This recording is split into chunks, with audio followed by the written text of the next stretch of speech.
आजकल क्या हमारे जी कुछ लोग किताबों या वाणी आदि से पढ़ के, क्योंकि बहुतों ने जैसे अज्ञानतावश मंत्रों की बुक्स महाराज जी निकल चुकी हैं, हाँ। उससे लेके खुद ही हाँ, तो जपने उससे लग क्या जाते हैं। लाभ मिलता है? कौन सिद्ध हो गया है? कौन शांति को प्राप्त हो रहा है? किसको ब्रह्म ज्ञान प्राप्त हो रहा है? कौन भक्ति में है? कभी कीर्तन नहीं होता पंचाक्षरी मंत्र का और द्वादशाक्षर मंत्र का, कीर्तन नहीं होता। ये वैदिक मंत्र है। वो अब अज्ञानी है, कुछ पता नहीं, कुछ अनुभव नहीं, जो मनाया सो कर रहे हैं। आद्य गुरु भगवान शंकराचार्य जी ने चारों दिशाओं में इसीलिए मठ स्थापित किए।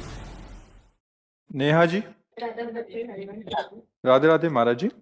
गुरु जी, जैसे नाम जप हम किसी भी अवस्था में कर सकते हैं, क्या पंचाक्षरी मंत्र का जप भी नहीं, हम कर सकते हैं? नहीं, नहीं, नहीं। पहली बात, पंचाक्षरी मंत्र गुरु प्रदत्त होना चाहिए। दूसरी बात, वो पवित्र अवस्था में ही जपा जाता है।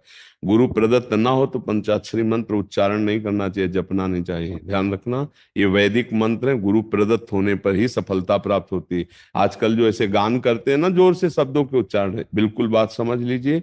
मुख से ऐसे उच्चारण करना मंत्रों का बिल्कुल निषेध है। ये वैदिक मंत्र है, ऐसे नहीं कि आप सुन लिए जैसे गानों में, फिल्मी गाने में नहीं बजते हैं और वो पूरा मंत्र उच्चारण करते हुए, ये सब नहीं, ये गलत बात है। ये शास्त्र विरुद्ध आचरण, उसी को पाप कहते हैं जो शास्त्र विरुद्ध है। मंत्रों का उच्चारण नहीं होता।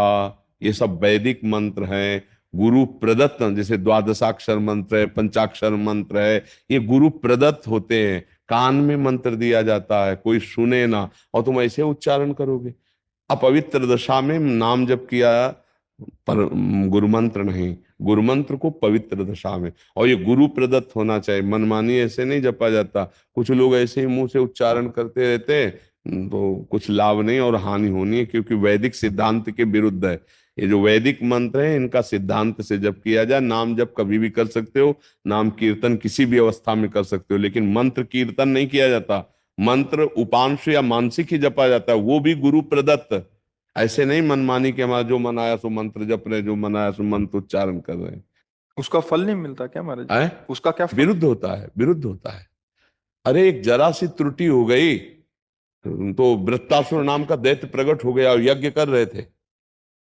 वृत्तासुर को प्रकट कर रहे थे इंद्र को मारने के लिए, और त्रुटि हो गई तो उसका अर्थ बन गया कि इंद्र जिसको मारे। ऐसा जरा सी त्रुटि हो जाने पे तो अर्थ, तो ऐसे वैदिक मंत्रों का ऐसे नहीं।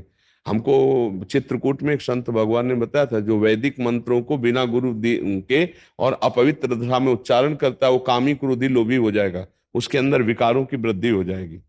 जहां निर्विकारता आनी चाहिए वहां विकारता आ जाएगी। इसलिए वैदिक मंत्र गुरुजनों से ही लेना चाहिए, और उनका उच्चारण उपांश या मानसिक वाचिक नहीं उच्चारण करना चाहिए। ये शास्त्रीय सिद्धांत नहीं। ये इससे आध्यात्मिक लाभ भी नहीं मिलेगा और त्रुटि भी हो जाएगी, अहित भी हो जाएगा, अमंगल भी हो जाएगा।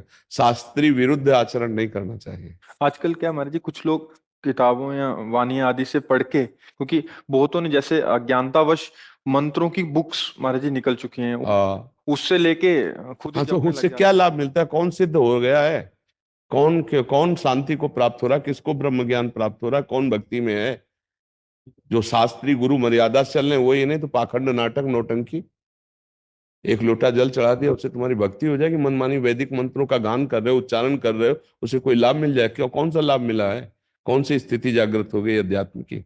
सिद्धांत से चलोगे तो वैदिक सिद्धांत से उसकी उन्नति होगी। ऐसे नहीं होती कि आप पंचाक्षरी मंत्र गान कर रहे हो बिना अधिकार के। और अधिकार भी होता है तो उपांश और मानसिक का होता है। पंचाक्षरी मंत्र का कभी कीर्तन नहीं होता, कभी कीर्तन नहीं होता। पंचाक्षरी मंत्र का और द्वादशाक्षर मंत्र का कीर्तन नहीं होता। ये वैदिक मंत्र है। वो अब अज्ञानी है, कुछ पता नहीं, कुछ अनुभव नहीं, जो मनाया सो कर रहे हैं। आजकल जिसका मन आवे, अंधे का लाठी पकड़ के अंधा चले तो कहाँ जाएगा? गिरेगा ही।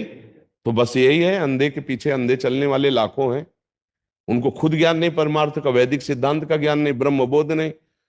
उपदेश उसी का सार्थक होता है जो भगवत बोध और शब्द ब्रह्म का ज्ञानी, शास्त्रों का ज्ञानी और स्वरूप का ज्ञानी दोनों का हो। अब उनको सिद्धांत पता नहीं, वो जो बोले सो वैदिक सिद्धांत का खंडन, और मनमाना समाज में उसका। अब गायत्री जी का कीर्तन हो रहा है, कोई भी पढ़ सकता है। मतलब गजब की बात है, गजब की बात है। महाराज जी दरअसल क्या कोई रोक लगाने वाला नहीं है ना। हर अब क्या आपने यहाँ ऐसा है ना कि जो मन में आवे सो कर लो, जो मन में आवे सो बोल लो। कोई एक अलग पगडंडी बन जाएगी। हाँ, वही मतलब, कौन निषेध करे? अब हो रहा है, बस अब हो रहा है, पहले ऐसा नहीं था।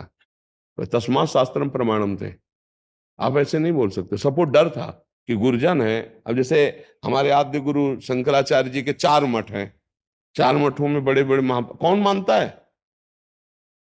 नहीं तो हमारे राजा हैं वो धर्म के।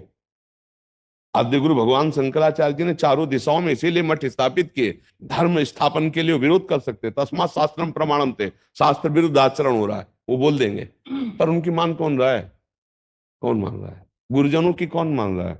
आचार्यों की कौन मान रहा है? सब मनमानी आचरण। ऐसे तो महाराज जी आगे चल के बहुत ऐसा तो इसीलिए तो लिखा है कलिकाल में आगे चलकर भाव भ्रष्ट आचारा, सब संसारा धर्म सुने नहीं काना, कलिकाल बिहाल के अनुजाने माने को अनुजात अनुजा।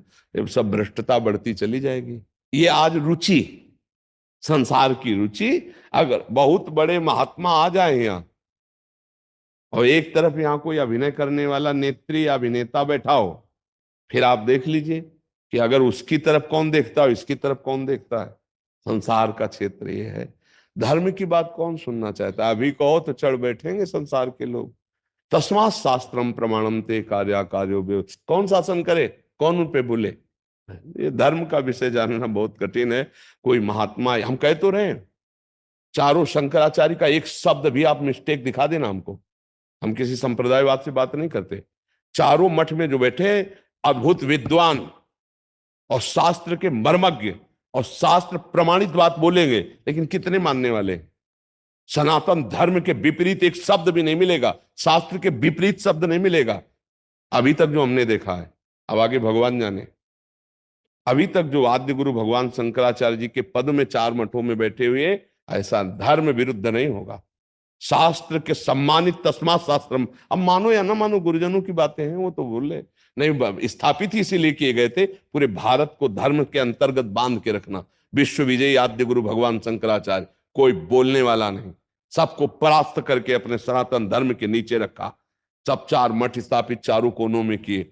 वो आज कौन मान रहा है?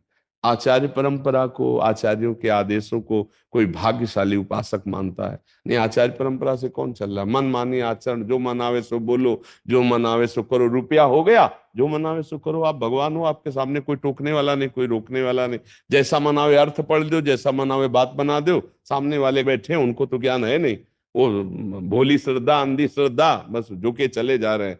शास्त्र का क्या आदेश है, शास्त्र का क्या उपदेश है? तो इसलिए हमें लगता है वैदिक मंत्रों को गुरुजनों से लेकर मानसिक जप पवित्र अवस्था में, उपांशु जप पवित्र अवस्था में, नाम जप कभी भी कहीं भी कैसे भी कीर्तन कर सकते हैं। जी।